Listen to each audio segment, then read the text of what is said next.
Today we're talking what side of the bed do you sleep on, what side of the sidewalk do you walk on, and other really weird marital quirks. I clearly don't have any.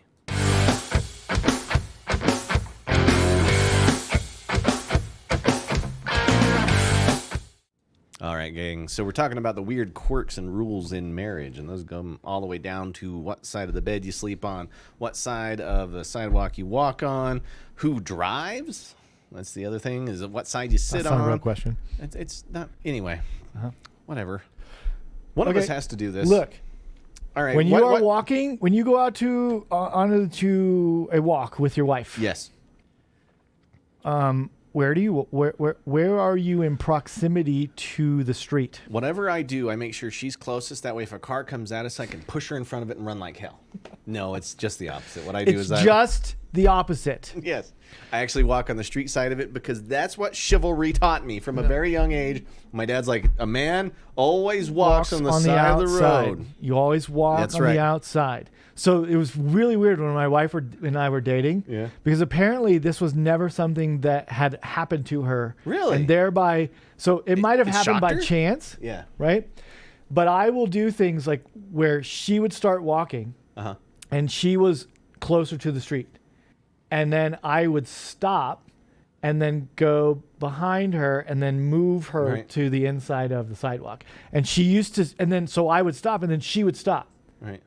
because she was trying to figure out what I was doing. Are you shepherding me? And then What we are you, actually, some sort of and then we actually had a shepherding dog? conversation. So Yeah. so at one point in time while we were out on a walk, while we were dating, she was just like, "Why do you do this?" Because if I moved quick enough, then I would be on the outside and she wouldn't think anything of it. But then you cross the street, which there's nothing you can really do. No. And then, so let's say you cross the street, but continue in the same direction. Yeah. So once you cross the street, you've got to find a Yeah, way you to got to get to shift the other back side. to the other side. Right? Yeah. So every time that would happen, she would just get frustrated and then she would look at me and she What would are you say, doing? so finally she just said to me, "What are you doing?" And I said, "I walk on the outside by the street." And she goes, "What do you mean?" And I go, as a man, Yes. I will walk on the outside by the street." And she says, "Why?" And I said, "Because if someone's coming and there's danger, I can move you out of the way. Save I your have life. a better chance of moving you out of the way." Right? And then she realized what I was doing, right? And she was, and I remember she said to me, she's like, "I've never heard that before." And I said, "Honey, there's lots of things that I do that you don't even Realize, recognize right. or realize, but I do them because I'm supposed to." Boom.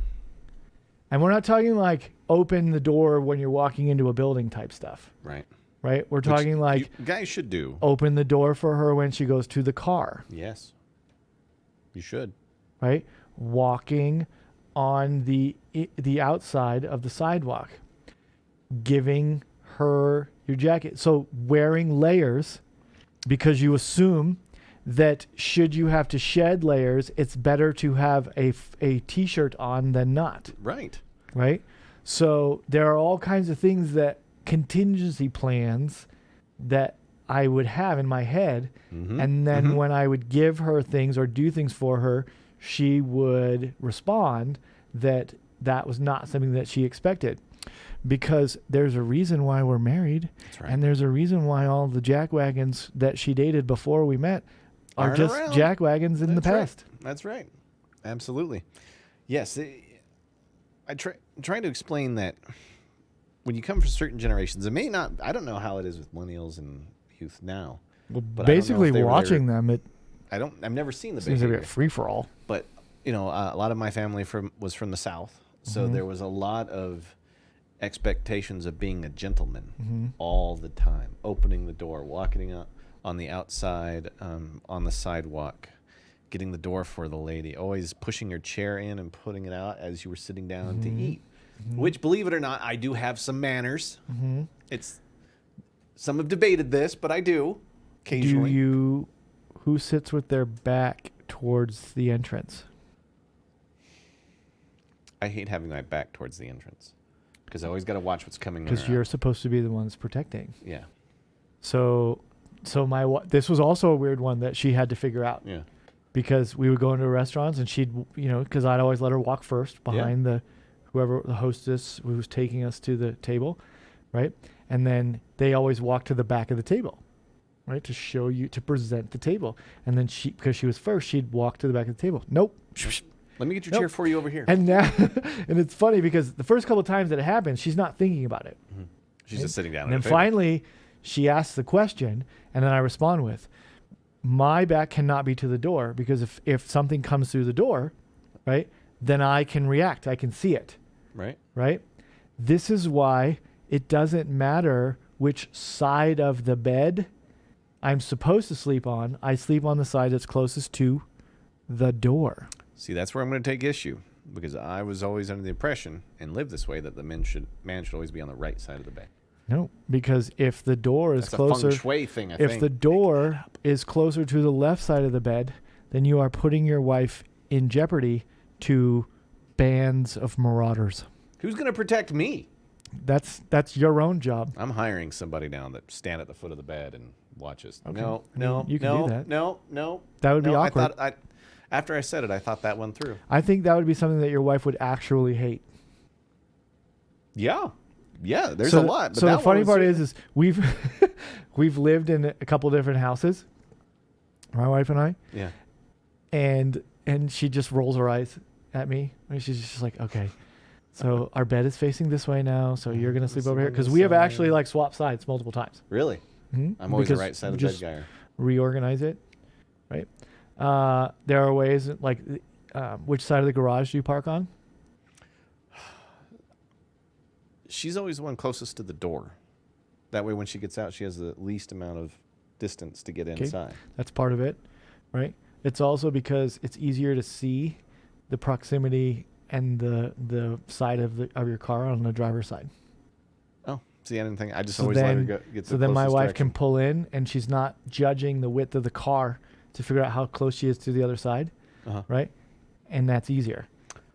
Speaking of garage doors, we just finally got some stuff moved out, and we can park in the garage. And one day she parked in, and I didn't, and she couldn't get out because she was afraid she was going to hit my car. And now I have learned that I have to park in the garage with her. And that's the other piece, right? Because then when she opens up her car door, there is no risk of her hitting anything other than potentially drywall. Yeah, and the freezer, right? And so then she can open up her door without worry. My wife is a great driver. I didn't say that my wife wasn't. I'm just saying there are things that you think about. I didn't say my wife wasn't either. There are things that I think about, right, that my wife doesn't know that I think about, but I have attempted in most cases. Now, my wife is married to me, so that I've been an utter failure in making her life easier. But join the club. Right? But there are lots of little subtle things that I do to try and make her life easier. Oh. Because remember that nothing rhymes with husband. That's happy why husband. Happy wife, happy life, happy bacon. Husband, bacon. Bacon. Which bacon makes a lot of people happy. Bacon makes me extraordinarily happy. But even the way in which I eat bacon versus the way in which my wife eats bacon, that doesn't match. No, it's not even close. It's not. Because I generally like my bacon medium rare. I like it chewy. And hers has to hit the ground and shatter like glass.